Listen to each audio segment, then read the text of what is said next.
off, if you're new to Localized, welcome. We're a platform that connects students and recent graduates with industry experts to guide you and employers to hire you. And at every virtual career fair, this is our third in the last year, we invite an incredible entrepreneur to come and inspire and answer your questions and give you concrete advice. And Mudassir, I will say that you've been #1 on our list for the last year. So we are so excited to have you here. It's really an honor on behalf of the entire Localized team.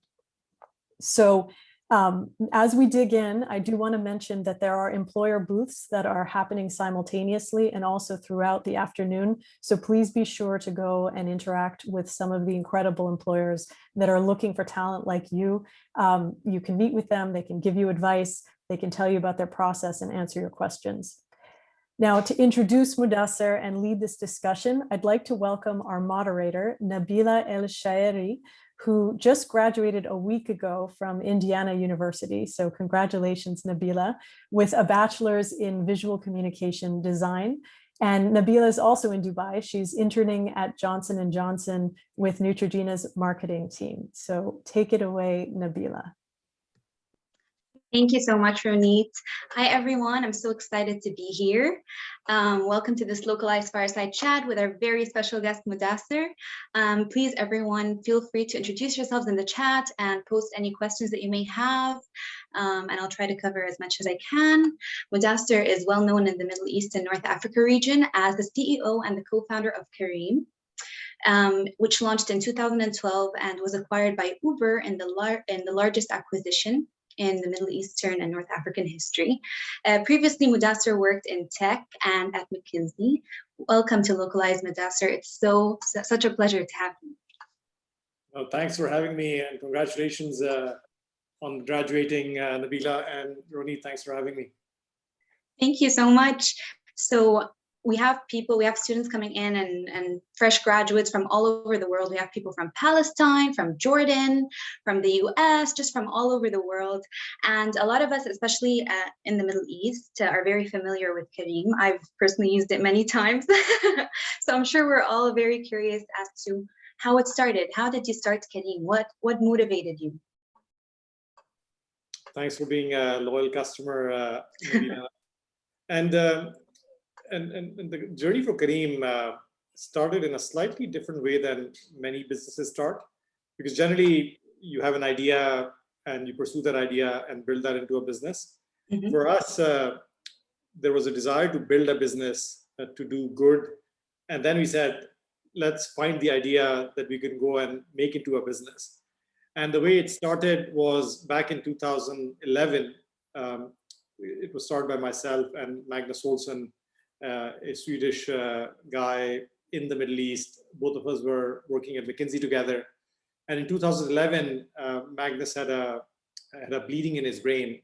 He could not see for a few seconds from time to time. And he didn't take it very seriously. He thought, hey, it's just, I'm just having some headache and I'm losing my eyesight, and thought this is something that's happening because he wasn't getting enough sleep or he was very stressed at work. But it turned out that one of the veins had ruptured and sort of bled, and he was very, very lucky that it froze as soon as it happened, which basically meant that he was able to survive it. But when he went and saw a doctor, he was basically told that he's a ticking time bomb. At any point in time, anything can cause an inflammation in his brain, and he could basically be the last thing of him on the planet. And that's really what became a big sort of jolting thing to him, that like, I need to do more with my life. I've been working in a consulting firm, I've been studying, but if I die tomorrow, what legacy have I left on the planet? What have I built that's going to keep giving positive impact to the region? And of course, as you all know, he survives and he built Careem. He calls himself Magnus 2.0 now. So there was a happy ending to that story. But that was his big inspiration, that he wants to build something big and, more importantly, something meaningful. And then when I met him, this is back in 2012, I of course knew of him, we were working in the same firm, but when he came back from his surgery, he told me that he wants to build something big and meaningful. And I was just coming off a project that I had done with McKinsey in Pakistan, and sort of the project was how do we build the McKinsey office in Pakistan? And Pakistan, as we know, I'm from Pakistan. It's a large country, has 200 million people. But as we were doing the work, I realized that there was only one company in Pakistan at that time that was $1 billion worth. So like, forget about the $1 billion number, but in a nation of 200 million people, we had only built one very large institution. And I was a bit shocked and surprised because I had spent many years in Silicon Valley before that. And there were many companies that were worth billions and hundreds of billions and global. And I was like, why can't we build large and lasting institutions? And I often joke with Magnus, hey, you're from Sweden. And what do you guys eat for breakfast that allows you to build an Ericsson, a Volvo, a Skype, a Spotify, whereas we, 200 million people, have not been able to produce that kind of success. So that really was the desire. Let's build something big and meaningful because we're capable of doing it, and something that will be our legacy on the planet. And then we said, let's find an idea. So let's find a problem that is a big problem that we can solve. And for us consultants back then, transportation was a big problem, right? Every week we were traveling, and it was very, very difficult to get reliable transportation in any of the cities that we went to. So that's really what we started with. We built some conviction that this is a huge opportunity. And we said, let's build an institution that we can look back at the end of our lives and say, we left something positive on the planet. Oh, that's super interesting. I did not expect the story to be that way at all. I was going to ask you if you ever imagined it to be this big, but now I think, yes, the intention from the very beginning was to create something huge and very beneficial and impactful. So you did kind of imagine Careem to be as big as it is right now. Yeah, there was an explicit test that we did in every idea that we looked at. Is this a big problem? Because an idea is a solution to a problem, right? So when you're looking for ideas, you need to look for problems. And all of us, especially in this region, run into so many problems on a daily, weekly basis. So there is no shortage of opportunities, but not all ideas are big, right? Not all problems are big. So we were quite explicit when we were approaching ideas that, like, if we are going to dedicate the rest of our lives or a big part of our future lives to doing something, it has to be something that we can make a big institution out of. Now, I think where we were all a bit surprised and we got lucky in so many places is it happened all very quickly. If you'd asked us back in 2012, where would you expect Careem to be in 10 years? We'd probably tell you we'd be a 10th of what we are today, just because many things were like somehow the stars lined up almost, right? Like we did something that led to something else, that led to something else. And then the funding environment in the region opened up and some people took a bet on us. And so a lot of other things just happened by chance that really made this opportunity become a lot bigger, a lot faster than anyone expected, frankly, including ourselves. That's amazing. That's amazing. Tell us about your journey. We want to know about your journey. What did you want to be when you were young? Yeah, many things, but what I am right now, frankly. So I grew up in a pretty humble background in Pakistan. Typical middle class family. Dad was a small businessman. Used to trade rice between different parts of the country. And I remember my earliest ambition was to become a pilot, because I'd never left Pakistan, never left my city in Pakistan. I grew up in Karachi. I'm like, yeah, pilots have it great. They keep going from a place to another place. And if I can become a pilot and can always be traveling, wouldn't that be awesome? So that was sort of the first sort of aspiration to become something in life.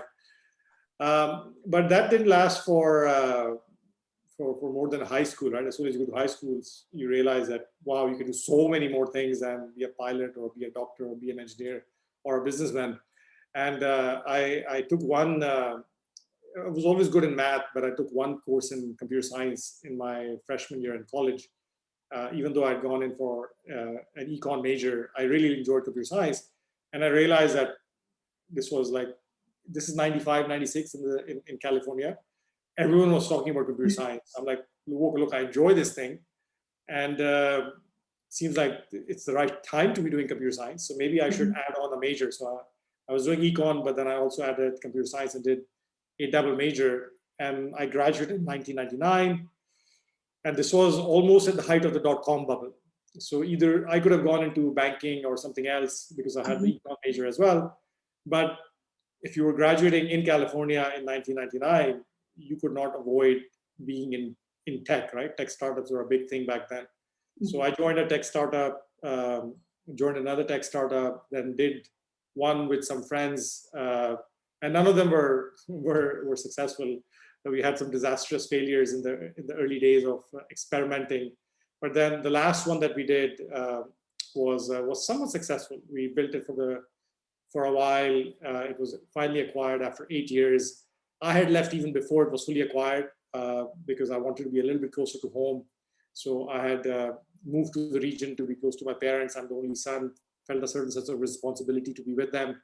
So I had joined consulting at McKinsey here in Dubai. This is back in 2008. And then McKinsey was supposed to only be the thing that I did for 2 years. The idea was that McKinsey is as good as business school. Why don't I learn how to do business? And then I can go and do my thing, something entrepreneurial once again. But I ended up staying there for 4 years. I ended up spending a lot more time in McKinsey as well as in Dubai. And then met Magnus in a pretty fortunate way, who was coming from the surgery. He said he wants to build something big and meaningful. I'm like, man, I'm embarrassed that a country like Pakistan has only built one large institution. We should be able to do it. We are capable of doing it. Let's go out and prove the world that we can do it and build something incredible. So that's really how this thing came about up until now. And the last 10 years have been in the trenches building. I love that. That is so inspiring. How do you think that you defined success? What was your definition of success back then? And then what's your definition of success now? Yeah, it's a good question, Nabila. And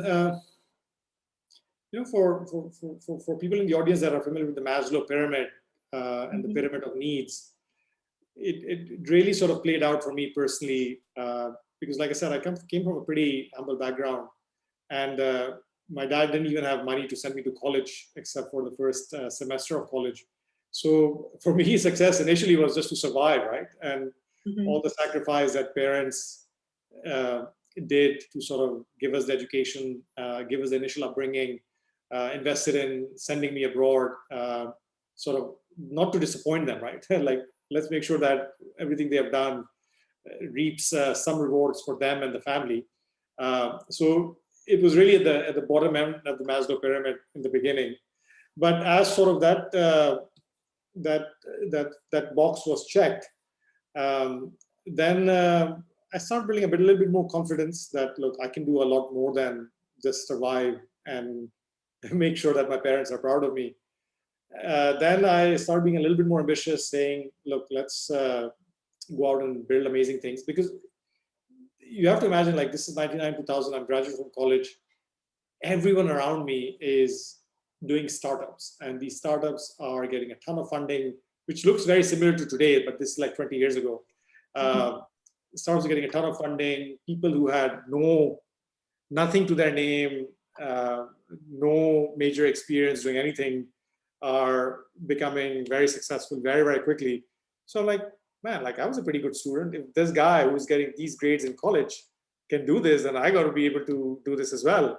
So that sort of success that I saw early on from people who were like me, starting from scratch and building something amazing, that really was a big inspiration. So I'm like, man, I want to be an entrepreneur. I want to build something, and I want to build something that's going to go really big and global. And I tried that, right? I tried a couple of attempts at it, but I wasn't as successful. So that became the second sort of phase of aspiration. But then in some ways, McKinsey and Magnus in particular shaped the current ambition, which I believe is more sort of, what is your purpose in life, right? What do you want to achieve in life? And I'm like 43 now, so these things maybe with age also become a little bit more important. But at this point, a lot of times people say, hey, what is success? And people give the answer, I want to make sure that I live a happy life. and I'm happy, my kids are happy, my family is happy, and I sometimes cannot relate to that anymore. I'm like, what's the point of being happy? Because in some ways, happiness goes with you to the grave. If I'm just going to be happy in life, then that sort of has a terminal point. But what is a life well lived is if you can build something in life that can really radically improve the lives of people, and even after we are gone, that remains a source of giving to people. So in some ways in Islam, we have this concept of sadaqah jariyah, which also is similar to this concept.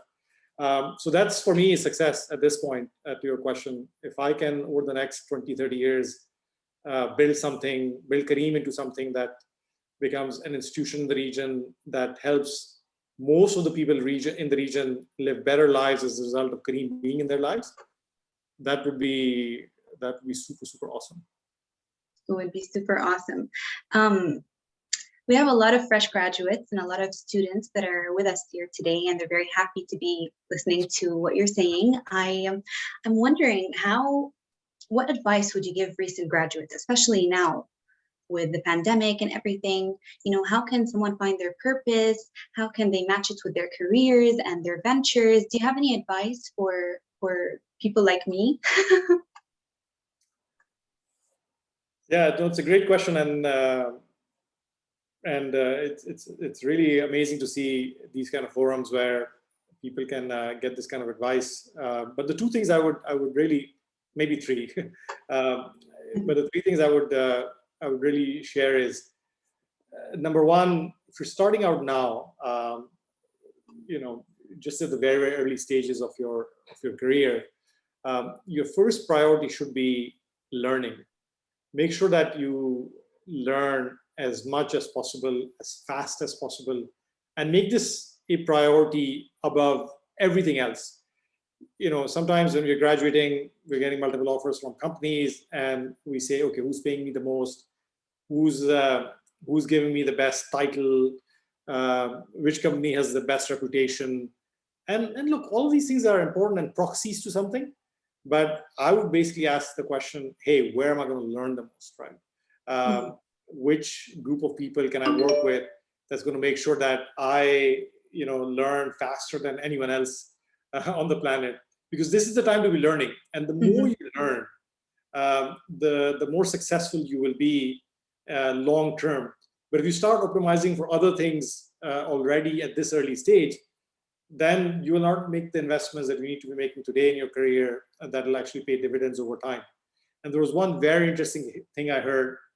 Just like there's a concept of money compounds. If you put money in a bank, that money compounds over time, interest compounds. And this person was saying something very similarly for learning as well. The things that you learn when you are 22 or 23 years old, that learning also compounds. It's not the same thing as learning the same thing when you're 32. Because by the time you're 32, if you learn that thing at 22, you are so much more mature on that topic. You're so much more advanced in that learning than someone that is learning so late. So there is a concept of compounding that works in learning in the same way it works in money. So my first advice would be, forget everything else. These are all less important things. Focus on learning. And make sure that, which is my second advice, make sure that you work hard. And different people will tell you different things about this concept of working hard. But at least my belief is that in the early stages of your life, surround yourselves with people, surround yourselves in an environment which are inspiring and that make you work hard. If your boss is making you work 16 hours a day, that's fantastic. Because if you're working on the right things, you're learning faster than others. If someone is only working 8 hours a day and someone is working 16 hours a day, then just by pure math, you're learning twice as them and instead of having 2 years to learn something, you learn the same thing in 1 year. So make sure that you focus on learning, make sure that you are not hesitant to work hard. This is the time to work hard and make sure that you learn fast and build that work ethic, build that resilience that's going to be extremely valuable in life going forward. And my last sort of advice is similar to what I did a little bit early in my life.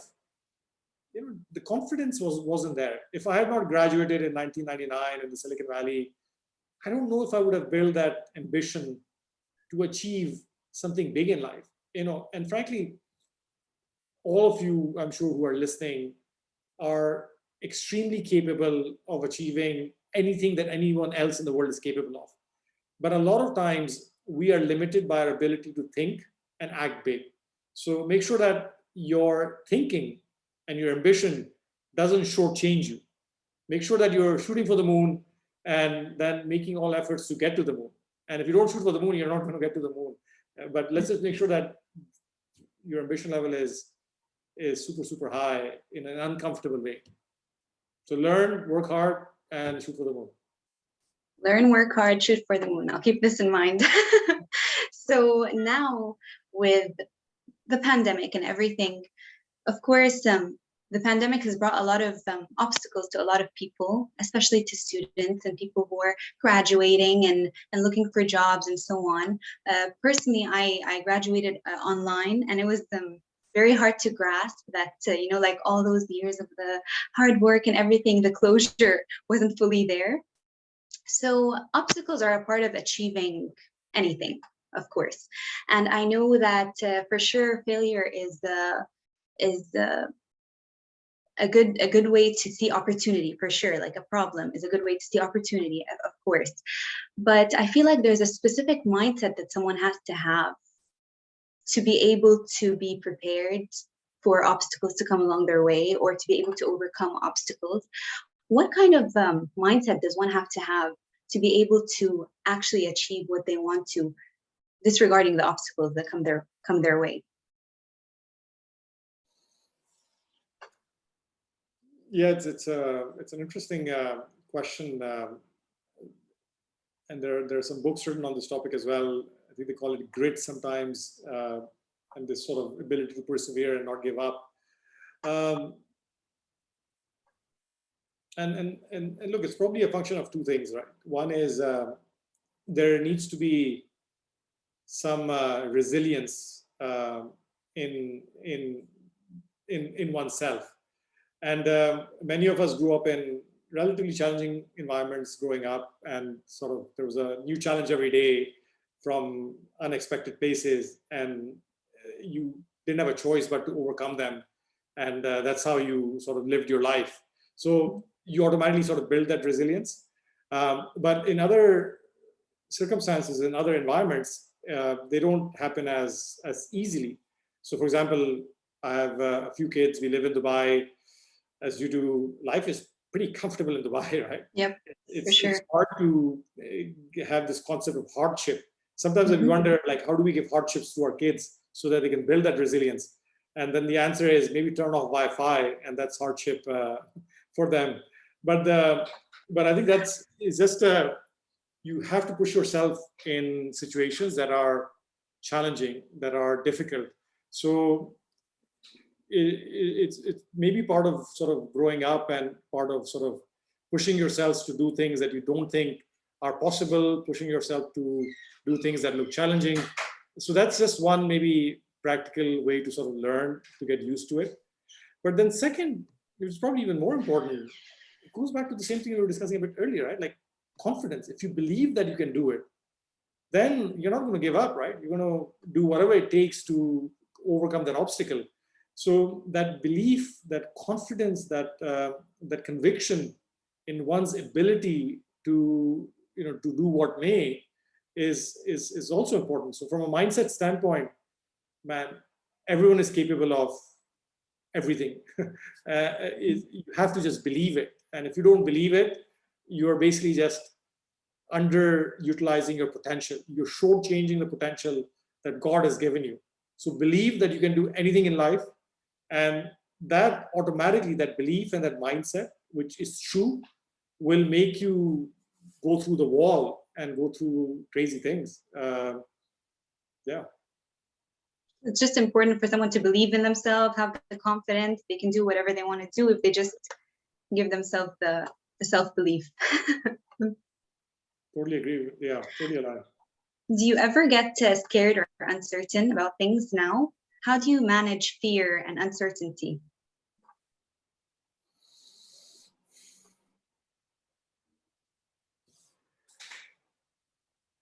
how do I manage fear and uncertainty?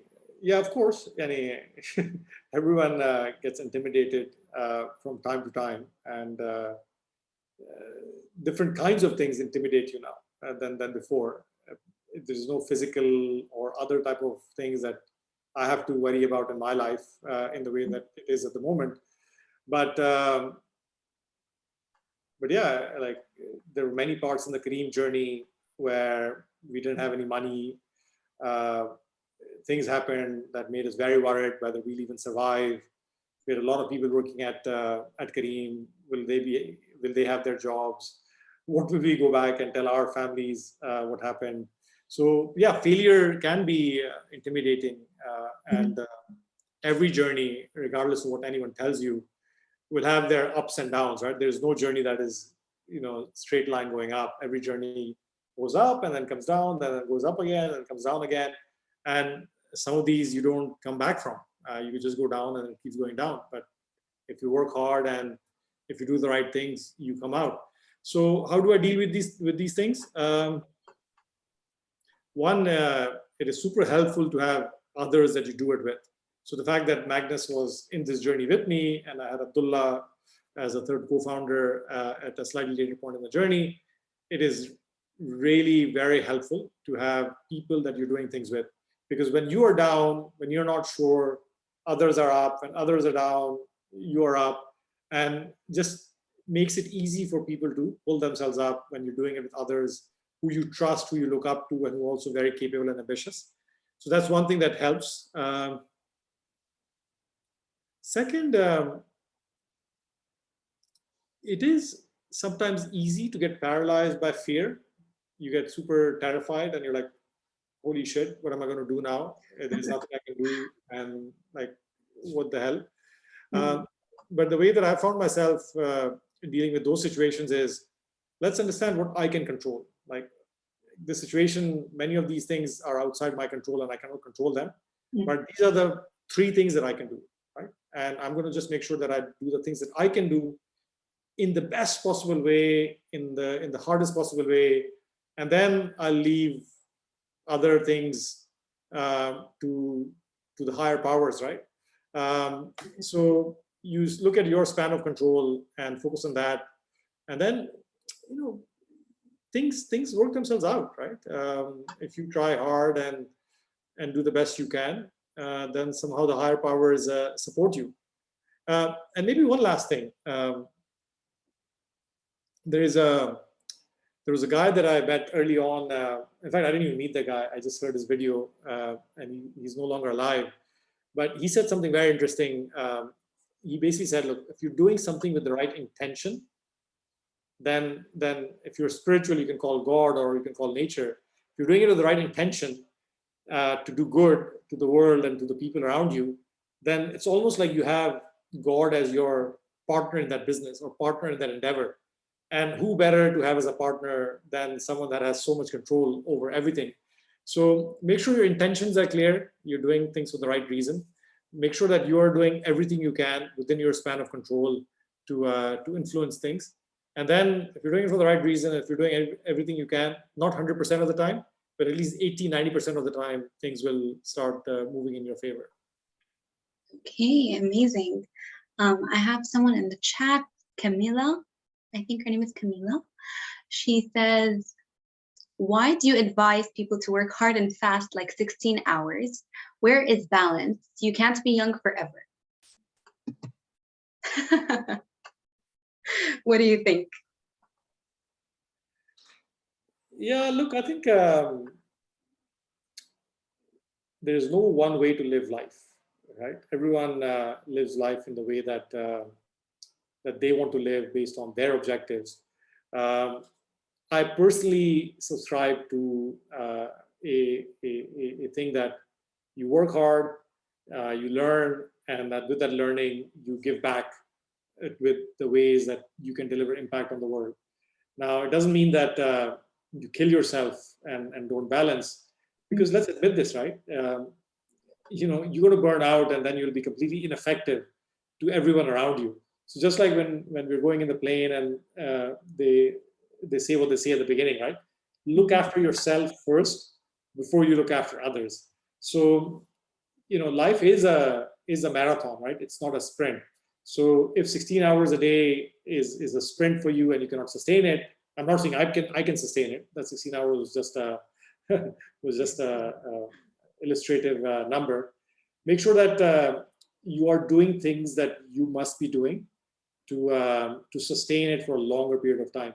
And the best thing that can happen is you're doing things that are super aligned with your purpose. And at this point, frankly, in Careem, and for the last 8-9 years of Careem, we've been super lucky, because in some ways what we're doing at Careem, at least in our eyes, we are fulfilling our purpose, right? We're fulfilling our purpose of simplifying the lives of people and building an awesome organization that inspires.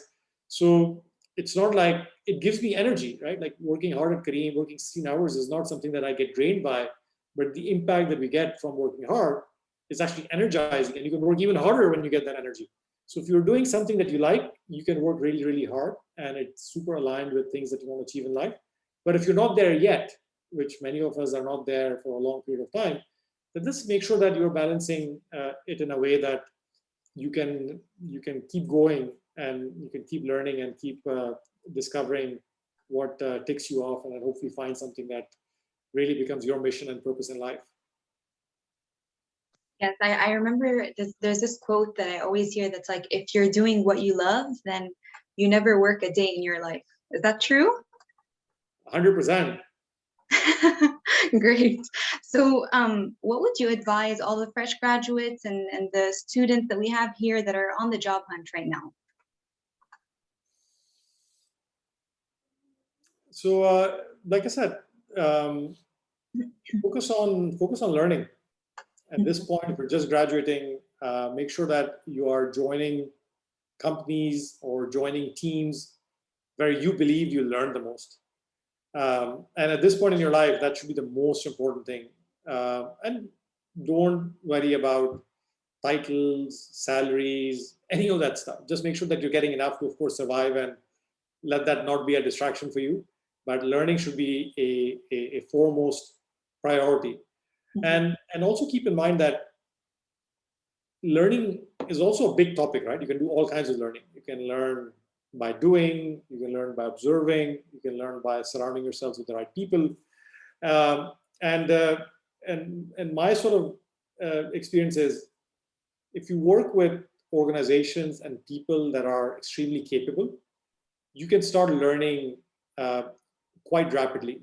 Because learning by doing, and this is someone that joined a startup out of college, right? So I joined a startup, and frankly, we were doing 10 things and making 6 mistakes, and 4 things we were right? Because we were just playing with fire. You're learning by doing and making a ton of mistakes. But I realized when I joined McKinsey that this organization has so much to teach, so much to coach. And by just being around people and seeing how things are working, I can learn a lot, because many of these organizations have evolved a lot over the last 50, 100 years, and they have very mature programs to make sure that people that join these companies are learning. So my advice would be optimize for learning. And if that optimization for learning happens by joining people that have done it before in some entrepreneurial pursuit, fantastic. But if that learning, if you believe, can happen through joining a more mature organization that is going to push you hard, that's going to have the right environment and programs for you to develop, do that. But don't do a job for money at this stage. Don't do a job for working 9 to 5 at this stage. Don't do a job for getting the best title at this stage. It's too early. If you do those other things, then you will actually be much better off in the mid to long term. Great advice. Innovative companies like Careem, they're redefining the way in which we interact with technology, like to solve problems. And of course, with innovation, there comes a shift in mindset and a shift in skills. So what can you tell us about the skills that are now required in the tech industry? Yeah, look, I think more than the skills, I feel you need to have the skill to learn new things fast, because things are changing so quickly. I remember when I graduated, we were doing programming in C++, and then we were doing programming in Java, and now people are programming in completely different things. So more than the more than the skill or thing that you learn, the more important thing is your ability to learn things fast. And that happens by learning a lot of things, right? So let's say if you want to do data science, and yes, the academic program or the first job that you do will give you some learning in doing that thing. But if you are ambitious, if you want to learn more, you go to 5 other teams in your company and say, how can I help you? And work even harder to get more and more experience in this topic with diverse problems that you solve and learn even faster. So I think more than the specific skill, learning how to learn fast is important. And second, and we are in a remote first world as well, so maybe it changes a little bit. Being able to collaborate is an important skill, because most things in the world, most big things in the world, you cannot do them yourself. Like there's just no way that you'll produce anything big just by working by yourself. You will need to collaborate with others. And hopefully in college you got opportunities to join societies, clubs. You did joint projects together, build joint things together. These kind of things help you learn how to collaborate well with each other towards a common goal. And these are extremely important in the workplace as well. So make sure that you get all opportunities to work with others and learn how to collaborate effectively. Okay, so Abdul Khaliq says that he's going to be graduating next December, and he wants to know the skills that Careem and other industries in the region are focused on and are recruiting for, so that he can have opportunities in those regards. Would you give him the same advice that you just mentioned, to be ambitious and learn fast, and what we were just talking about? Yeah, so he has some more time in college. So colleague, if you're doing computer science, fantastic. I would say make sure that you get some courses in statistics, data science. Those are becoming more and more important in the world that we're entering. And then, like I mentioned, focus on the soft skills, the collaboration skills, the other skills that one needs to be a more successful all-rounded professional. Okay, thank you. So let's talk about mentorship. So what was the importance of mentorship in your journey? Who mentored you? And how important is it actually for students to find mentors? Yeah, look, in my case, since I was joining a startup after a startup in the early stages of my career, my mentors were the founders and the senior people in those startups. And you work really closely with them, because in startups you are working 15, 16-hour days. In my first startup, I literally had a sleeping bag in the office that on like 3 days of the week, we just sleep in that sleeping bag. But everyone was there, right? It wasn't just me. Like the entire startup was gung-ho, working crazy. So my earliest mentors were people that were at the leadership position in those startups, and they took me under their wings and sort of coached me on how should I think of my career, not in a linear way, but in a more impactful way. So that was extremely helpful.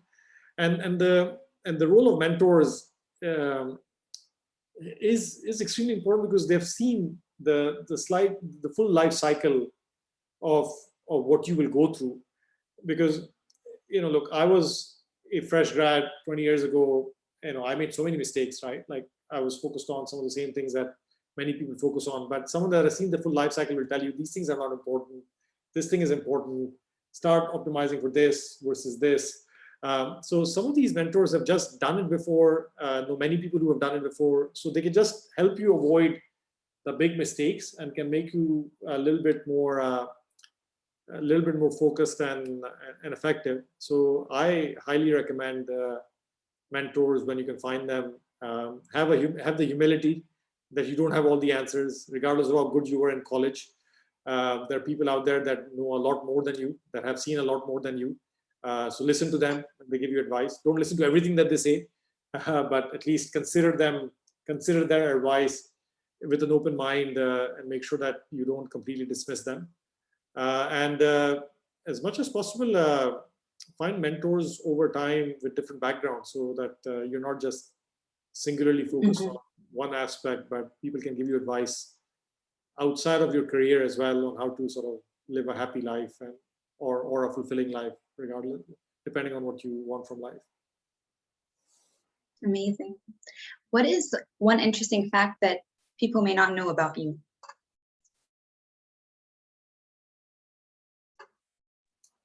Yeah, sometimes I get this question, and I don't have very good answers, Nabila, on this, but many people don't know that when I first proposed to my wife, she turned me down.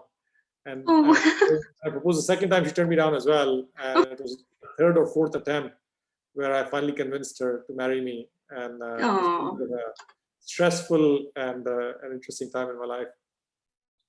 That's amazing. At least she said yes the fourth time, I think, yeah? Yes, of course. And now you're married and you have kids too. So someone anonymous asked, what would you advise startups to do at their early beginnings? There's a quote from Paul Graham, who's the founder of Y Combinator, and he says, "Do things that don't scale." And it's very counterintuitive, because a lot of times when we're building startups, we're saying, "Hey, I can't go and talk to all the customers because that's not scalable.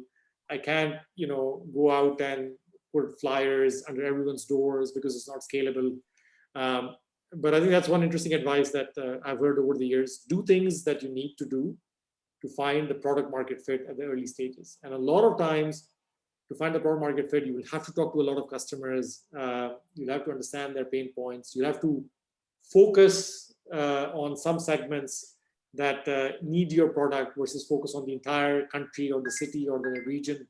So this advice of doing things that don't scale translated into being super close to customers and being super focused on who you are building the products for is something that was counterintuitive to me, and I would highly recommend this to others who are starting out. Focus, and do things that you're not going to be able to do later on as the startup grows. Great advice. Rashida Hussein is asking, she wants to know about the career for females in Careem and what the opportunities are that are available in Careem for females, and what skills are required for joining. Rashida, we're an equal opportunity employer. We have a lot of women in the workforce in some leadership positions as well. And there's one thing that we did recently that we believe will actually help us crack the value proposition for working females, and that is our permanent shift to remote first. So Careem last year in September announced that we're moving to remote first, meaning that you don't need to be in the office to be a part of Careem. You can be in the office if you want. We have offices in many parts of the region, but you can actually work from home, work from pretty much anywhere in the planet that you might want to work from. And for a lot of women, especially as they sort of get married in our cultures, they often have to sort of tag along with their husbands or others as they pursue their careers, or when they have kids and they get breaks in their workplace.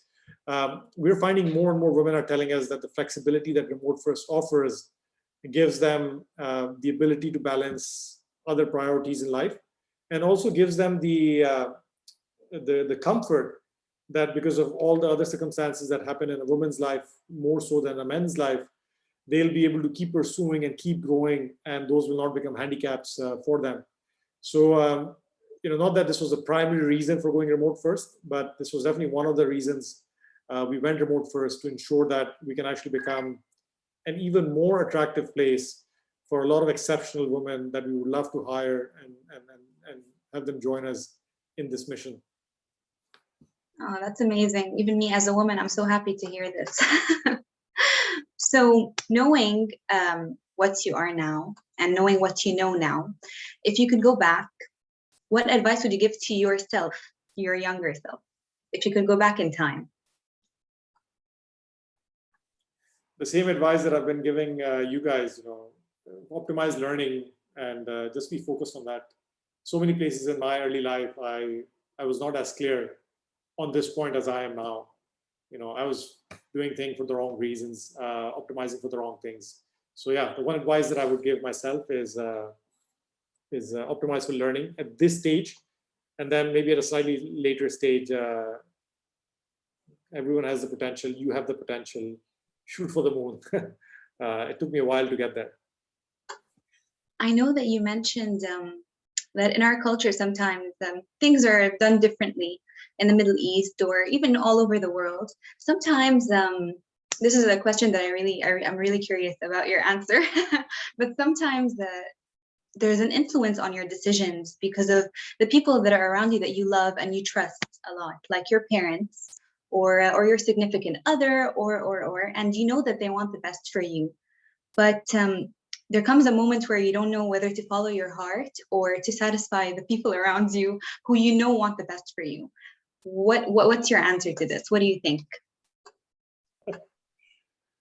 Yeah, look, I think in my life, I have definitely done a little bit more of the latter, meaning that I have not, I've listened to people who I felt knew what they were advising me on. So my mom telling me not to do a startup is not like, she doesn't know much about startups, right? She grew up in a very humble background. She never left Pakistan. She always felt getting a job at a multinational was sort of the end goal in life, right? Yes. So for her, that's the world that she grew up in, and that's what she thinks is success, is the right thing to do. So when I am telling her that I want to do a startup and she's telling me don't do a startup, I'm like, Mom, what do you know about startups? Do you know, right? So you should definitely listen to people in things that they have some credibility or they have some deep insights that you can feel comfortable in. So yes, I would listen to my mom in, how to be a good husband, how to look after my kids and those things, but not in some of the things that she doesn't have much background in. So yes, I've been a bit defiant on many of these topics, quite respectfully. And in other topics, I've been quite obedient, but it's been a mixed bag. And what does your mom say now? Is she very proud of you? No, she still has her opinions. Okay. She thinks that in some places I was right, but in most places she's still right. For sure. And especially in the Middle East, parents are very, very stubborn. So, yes, of course, for the right reasons. I mean, they do know us best in that to a certain level. So we're about to wrap up. Are there any last words or advice that you would want to give everyone around the world that is watching you right now? For people that are graduating now, it is such a phenomenal time to be graduating. I sometimes wish I was graduating now, because really the world has become really, really small, Nabila.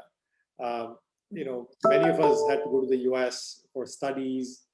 Many of us had to work in places far away from our families to achieve, to learn the right things and to do some of the things that we were able to do. But today, there is exciting stuff happening everywhere. Now you don't need to go to Silicon Valley to build a technology business, right?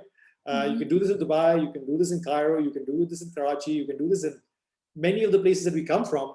And all of the things that were available to startups and others globally are now available to us as well through, through the internet, through a lot of educational videos, through Zoom, through investors that are looking at businesses globally.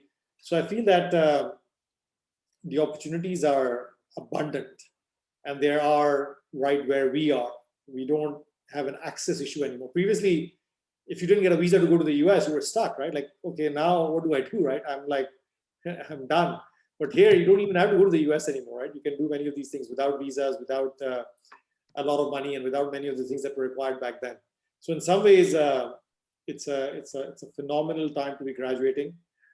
Make sure that you focus on learning. Make sure that you shoot for the moon, and make sure you surround yourself with the right people. And I am 100% sure, and I can tell you for sure, you will do very well in life, inshallah. Thank you so much. And also, just because we have a couple minutes left, there are some questions that have been popping up from some people. So Hani Tamim is asking, how can he transition into a new industry that he doesn't have experience in? Hani, start learning about that industry and take baby steps towards it. Elon Musk, and he might seem like someone that is very, very far away from us, both in capability and ambition, but man, the guy didn't know anything about building spaceships. The guy didn't know anything about building cars. He just learned it and then did what he did on a much smaller scale. And we didn't know anything about transportation, right? We just learned it by doing it. So you are capable of learning new things. Figure out a way to put yourself in an environment, whether through online videos, online courses, joining people that are doing something in the new industry, even if it's not the best place or the ideal place, but as a way to sort of learn. Do these things. You'll get there. It's not difficult these days to learn new things and join new industries because there is just a lot of knowledge available out there that we can all consume and learn these things. That's great advice. Also, Naveen is saying that she's thankful of the time and advice you've been giving us, and she just wants to ask advice on how to develop an entrepreneurship mindset, and also if you could just tell us a little bit more about finding the solution process once a potential problem is identified. Yeah, so two things very quickly. Entrepreneurial mindset. One thing that helped me personally is, what's the worst that can happen? Mm-hmm. A lot of people don't take the plunge into entrepreneurship because we are worried that we will not succeed. And we're worried that, man, you're going to lose this job, all of this stuff that is really not that difficult. If you have the right education, if you are going to work hard, then your safety net is pretty good already. What's the worst that will happen if your startup doesn't succeed in a year or 2 years? You have learned so much in that 1 or 2 years being a part of the startup or doing a startup that you easily find a job somewhere if you have the right degrees and the right mindset. So that helped me personally. The actual risk is much, much lower than the perceived risk. So don't worry, you'll be fine. And then how do you find a solution to a problem? There are books written on this now where they basically tell you find the solution in an iterative way. So if you see a problem, build a minimal viable product that will solve at least one part of the problem. Give it to your customers, let them try it, let them give you feedback, and then based on the feedback, you keep iterating the answer. There's a book called Lean Startup. If you haven't read that book, it's a phenomenal read. Talks about this methodology. It really is a way that a lot of exceptional products are built these days. Okay, amazing. An anonymous attendee was asking, what should they look for when hiring a CEO for their startup? Typical evaluation criteria is usually very much geared towards big businesses.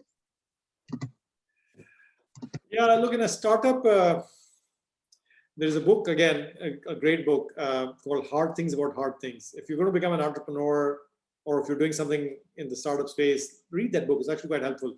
Hard Things About Hard Things. And then one of the quotes in that book is, there is no right person for a startup. There is no right CEO for a startup. There is a right CEO there is a right person for the right role for the right time. So let's say for your startup, if you could hire like Jeff Bezos to come and be your startup CEO, he may not be the right CEO for your startup at this stage, which is early stage, right? Even though he's a phenomenal human being and a super successful, capable person. So the things that I look for, one is purpose and mission alignment. make sure that they're aligned with things that you want to achieve with your startup. Because if there's no fundamental alignment, especially if you're trying to bring someone in as a CEO, they might want to take this here and you have this ambition, and this is just going to be a recipe for disaster. So make sure their motivation, their vision is super aligned with yours. And if it's not, then you have a fundamental conflict. Either you change to what they are suggesting, or they change to what you're suggesting, but you cannot be drifting apart. And then capability, right? Capability has many dimensions. Like I said, right person for the right role. In the Careem experience as well, sometimes we've hired people that have been way more senior for the role that we hired them for. So we start a new country, we want to grow that country quickly. In the beginning, you need an entrepreneurial leader, right, to grow the business. But if you hire a very big CEO from a big multinational to come and start a new business, they don't have the skill set many times to grow a business from the scratch and do the hustle required to grow the business. So make sure that you test them for are they going to play the role based on where you are in your thing? Are they going to be a good team player? And some of the normal stuff. So test them on capability and purpose alignment, and then all the other things that might be more specifically required for the role that you're looking for. That's amazing. Well, Mudassir, I just want to thank you so much on behalf of the Localized community. It's been honestly such a pleasure talking to you, and it's been such an inspiring conversation. We truly learned a lot. And just thank you so much for your time and your advice. And also, I encourage everyone who's seeking for a job to hop into employer booths right now, as the employers will be, recruiting throughout the day today. Thank you for inviting me. Thank you so much, Mudassir. Take care. Thank you so much. Thanks everyone for joining as well.